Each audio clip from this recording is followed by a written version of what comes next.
वसुंधरा झा अपन विराटगढ़ परोपकार समाज से धन्यवाद जे आई स्वेटर वितरण में हमारा सहयोग के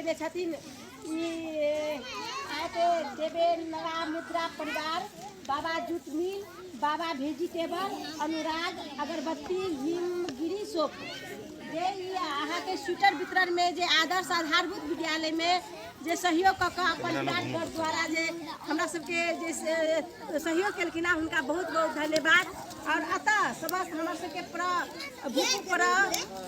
राजकुमार शाह जी और अखन के अध्यक्ष छथिन अपन विराटगढ़ परोपकार समाज के कोषाध्यक्ष भी छथिन, कोषाध्यक्ष भी छथिन अपन विराटगढ़ परोपकार समाज के। और अखन हमर सबके अहाँ के आदर्श आधारभूत विद्यालय के कलाचन विश्वास जी सर और गीता ऋषिदेव अहाँ के सदस्य छथिन। अतः अहाँ के फेवर देवना मुद्रा परिवार के प्रकाश प्रेमी जी प्रतिनिधि के लिए आयल छथिन, उनको बगल में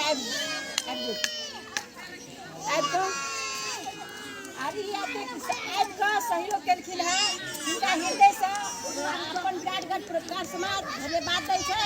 और आगामी दिन के लेल ई आदर्श आधारभूत विद्यालय के लेल अतः बहुत जटिलता छै जे एकरा सबके माय बाप अहाँ के बड़ा कठिन से 2 पैसा कमाते सरकारी विद्यालय में पढ़ाबै छै, बहुत गरीब विपन्न परिवार छै बच्चा सबके। काल्हि खन आशा राखै छियै अहाँ के सौजन्य देवे नवा मुद्रा परिवार से जे हम सब आशा राखी फिर आबे वाला समय में जे स्कूल के भरपूर 2-2.5 से बच्चा है जे विपन्न परिवार के जे विपन्न आए यहाँ के 113टा स्वेटर लग जे सहयोग केलकै उनका बहुत बहुत धन्यवाद है। और अते कहे अंत कर धन्यवाद। वसुंधरा झा, नमस्कार।